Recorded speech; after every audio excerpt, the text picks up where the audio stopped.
Hello, everyone. Hello. Again Hello. in the studio with me is Dr. Christina and Bastian Blanc.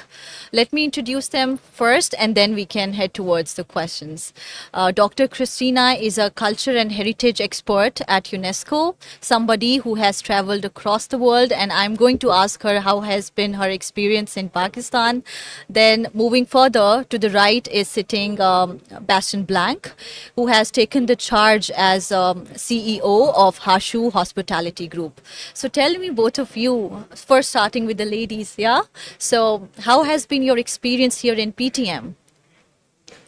The experience here, I was invited to participate to a panel discussion about heritage and tourism.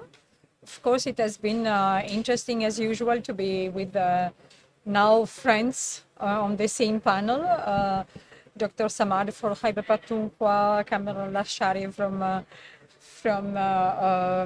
the World City Authority, and also our friend Asma Ibrahim here from Sindh, and then a colleague from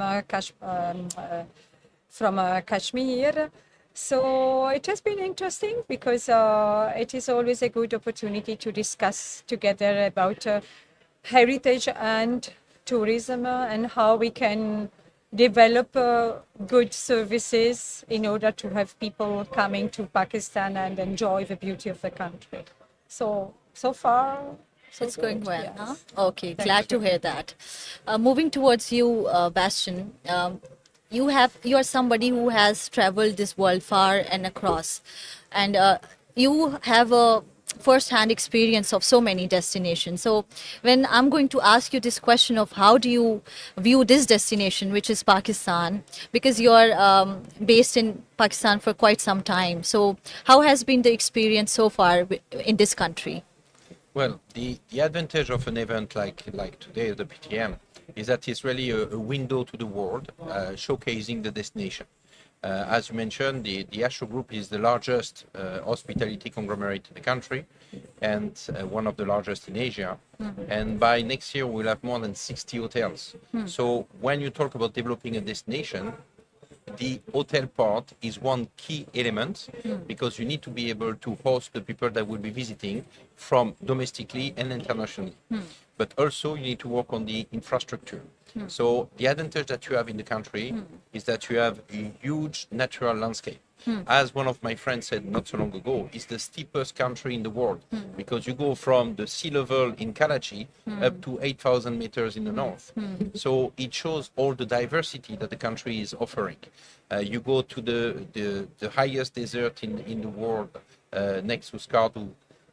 You go to the high mountains of K2, the seasides all along Karachi. There are really lots of destinations which are unknown or not known sufficiently from the international clientele and that have the opportunity to be developed further.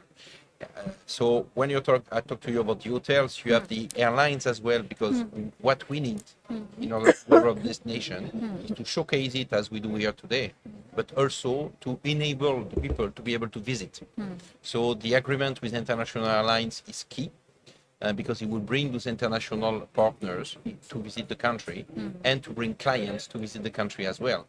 And after locally is to develop further the network of what's called DMC, Destination Management Company, like we have Pearl Tour and Travel, which is Destination Management Company in Pakistan, that enable those clients to access all the different points.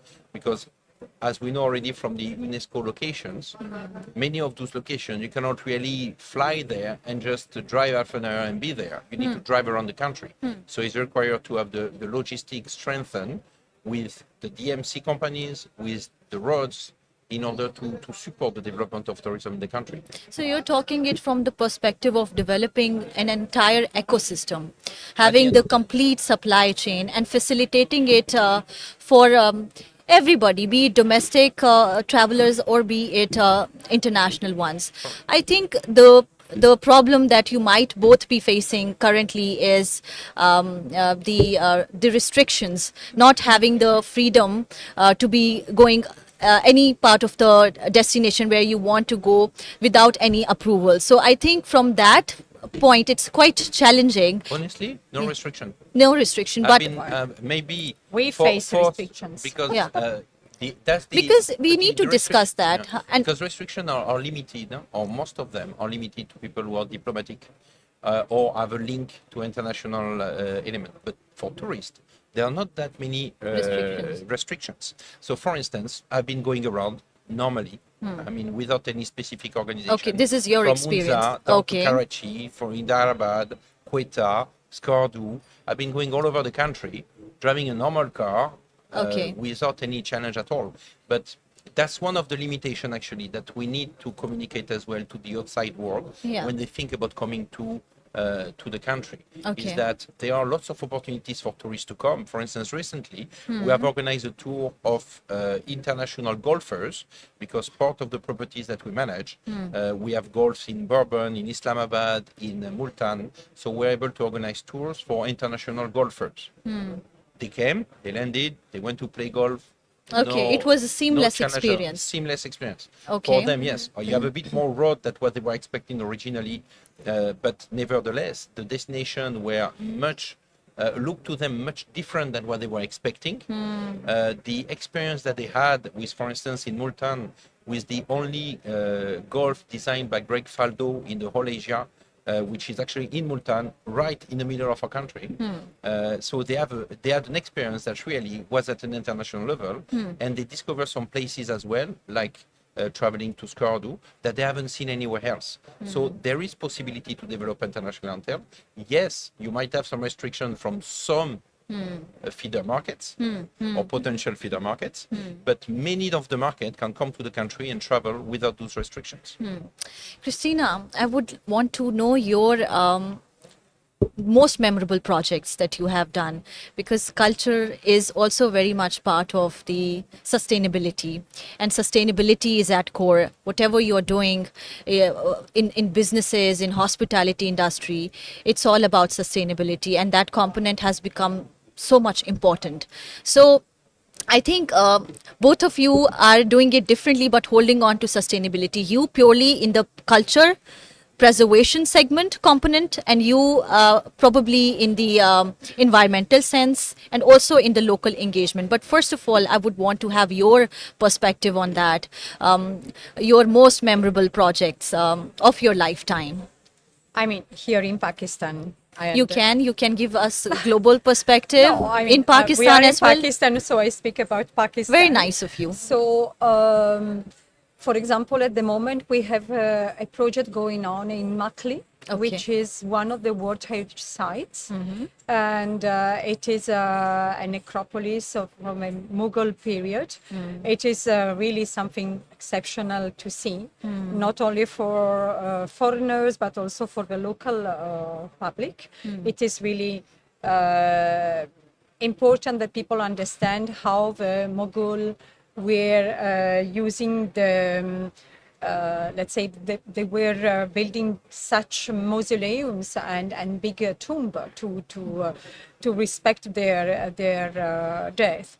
And yeah, what we do with UNESCO is that we take care of those monumental tombs, and we are now restoring 2 of them in order to be sure that they are not falling apart. There will be no risk for the tourists, of course, to go around. Thank you. But also to be sure that those monuments can be transmitted to future generations.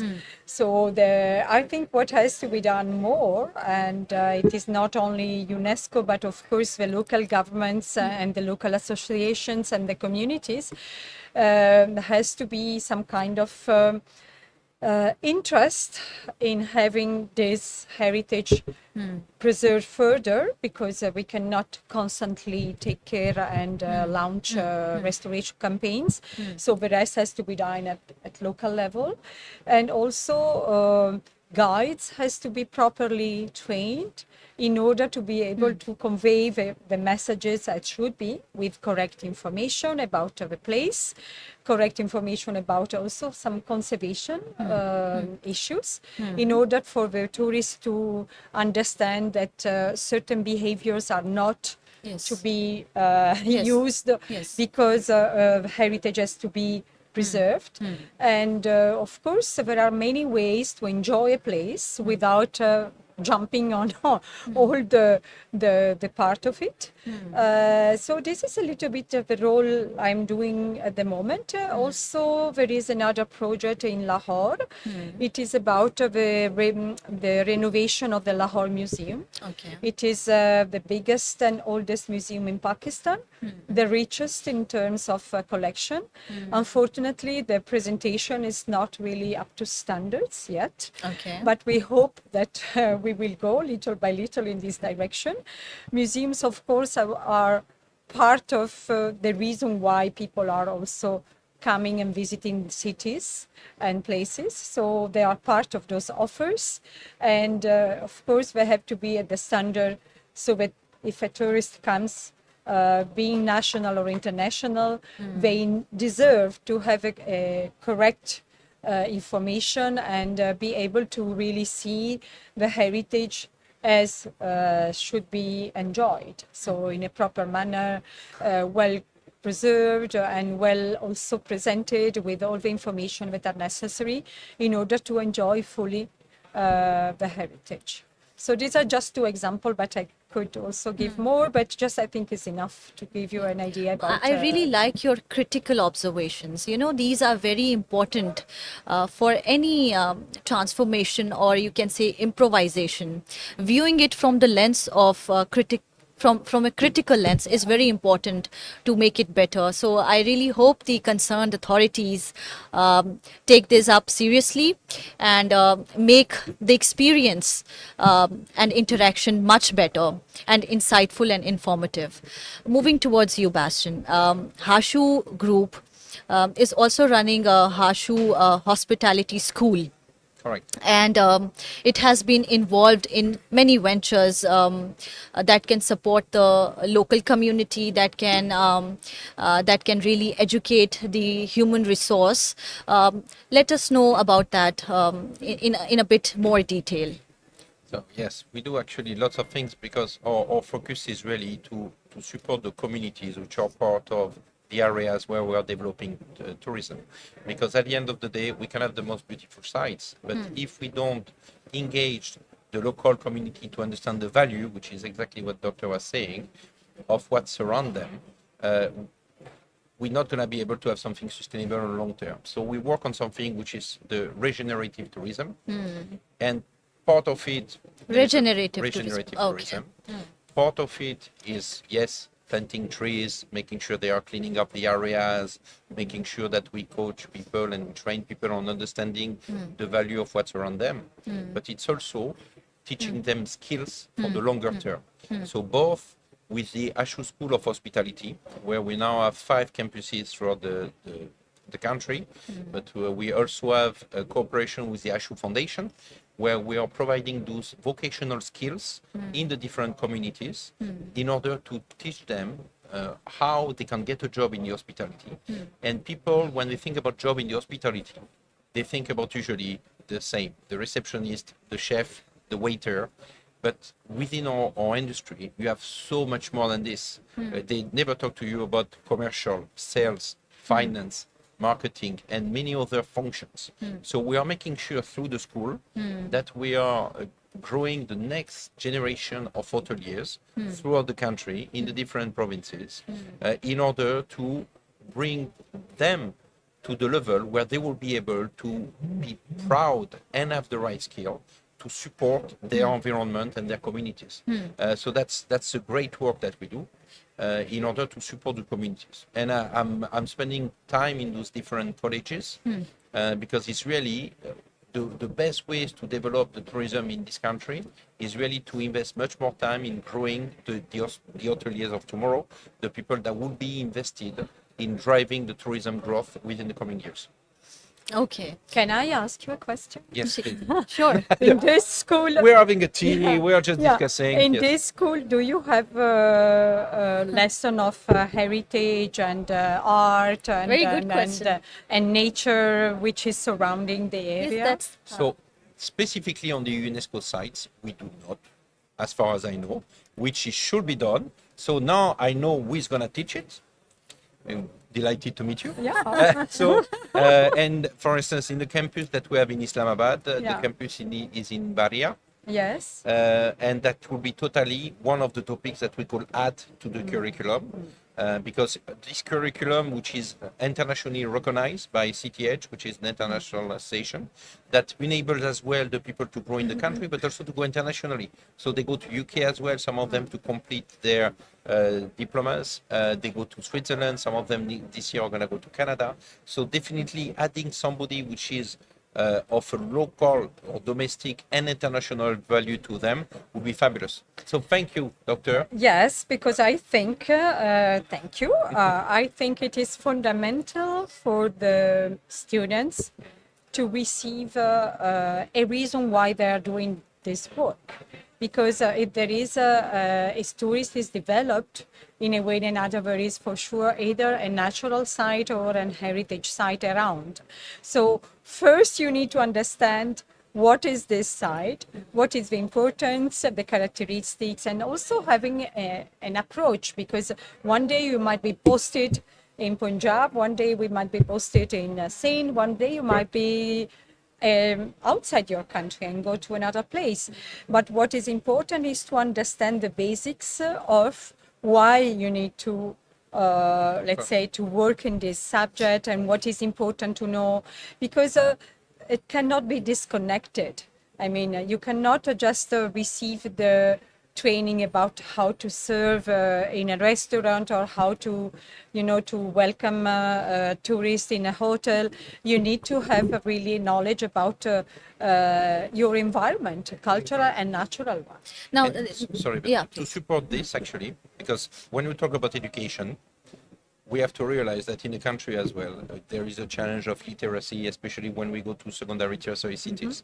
So, for instance, we have just launched last week with the Hashoo Foundation the 100 for 100, which is the support of the literacy 100% by the 2047, so the 100th anniversary of the country. Okay. And we are working with the Sunbeams College company in order to grow the literacy, because as much as we talk about the hotel school, it's a small number. Yeah. If I don't get more people to understand, and the Sure. literacy element, I think is key for you and for me to be able to grow those understanding. Yes, I would like to add that, because you see, as you yourself mentioned, that posting can be frequent.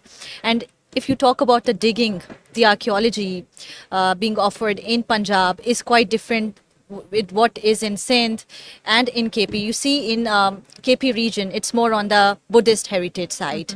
In the Sindh region, it's more on the development civilizations, ancient civilizations, with a very different kind of belief system. And then in Punjab, it's more on the rich cultural heritage of Mughals. So until or unless you don't have that knowledge, I don't think so you can continue doing that work with the same commitment and the same passion. So yes, of course, education is pivotal in that regard. Thank you so much, both of you. It was lovely having you in the PTM podcast. We'll stay connected, and thank you again. Thank you so much. you. Thank you. Thank you.